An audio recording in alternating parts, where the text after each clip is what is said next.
Sorry, I just had to get rid of the copium. Now, let's get started.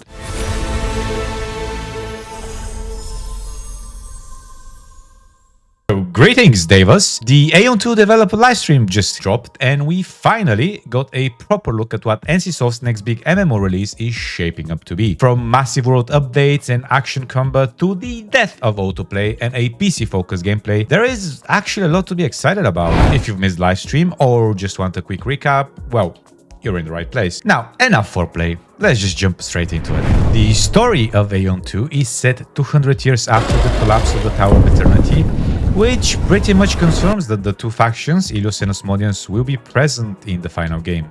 Some familiar faces also return, such as Lord Kaisenel and even a horrified version of Chromid.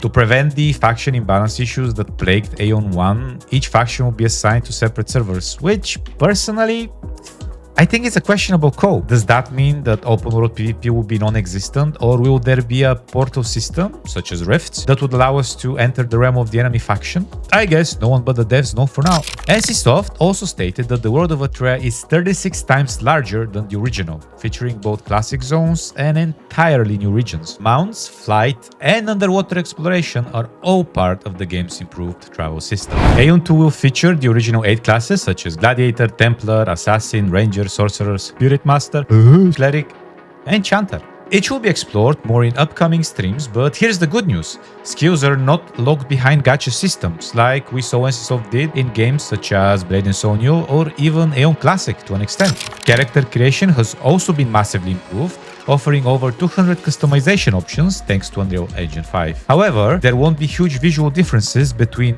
Ilios and Asmodeans. I'm assuming no backfur, talons, or distinct features. According to the devs, this is to avoid making one faction look cooler, which they believe contributed to the imbalance in the original game. Very important to note, classes will not, I repeat, will not be gendered. Aion 2 moves away from tab targeting and jumps straight into action-based reactive combat that also includes dodge mechanics and position-based gameplay. One thing that I found interesting is that Aion 2 will also allow ranged classes to equip extendable weapons. For those of you that haven't played the original Aion, extendable weapons are special type of weapons that would give the user extra attack range and were only available for melee classes. How will that impact the overall combat and class balance? Well, your guess is as good as mine. But okay, NCSoft, okay, let's see where you're going with this. When it comes to the actual content, Aion 2 will feature a wide range of PvE activities, such as large-scale raids and over 200 dungeons with multiple levels of difficulty.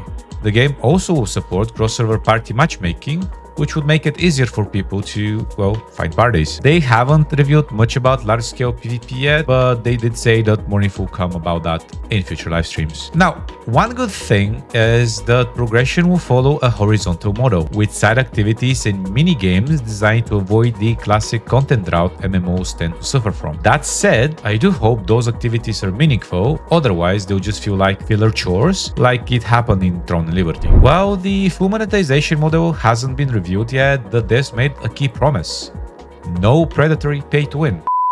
Wait a sec, does that mean there will be pay-to-win but just not the predatory kind? Or they have finally learned their lesson?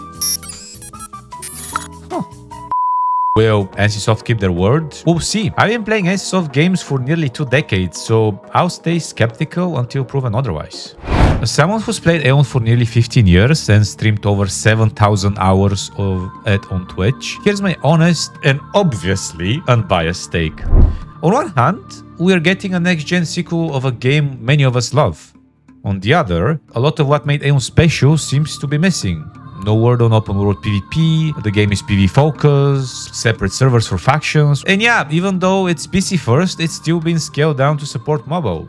That always raises red flags, but despite all of that, I'm still excited. Aion 2 looks visually stunning. The action combat has potential, familiar classes are returning, and the world of Atrea, brought to life with Unreal Engine 5, looks more alive and immersive than ever before. The shift to horizontal progression is a smart move in my opinion. No more having your gear invalidated every patch cycle. I mean, just look at Guild Wars 2. Obviously, it works. And yeah, there are still a lot of unknowns, but from what we've seen so far, I am genuinely curious and hopeful about Aion 2 might become post-launch. Aion 2 might not be exactly the success we were hoping for, but maybe that's not a bad thing. Maybe it's a new adventure worth giving a chance. Here's a question for you. What stood out the most for you? What gives you hope or raises concerns? Let me know in the comments below. I'll see you around, Davis.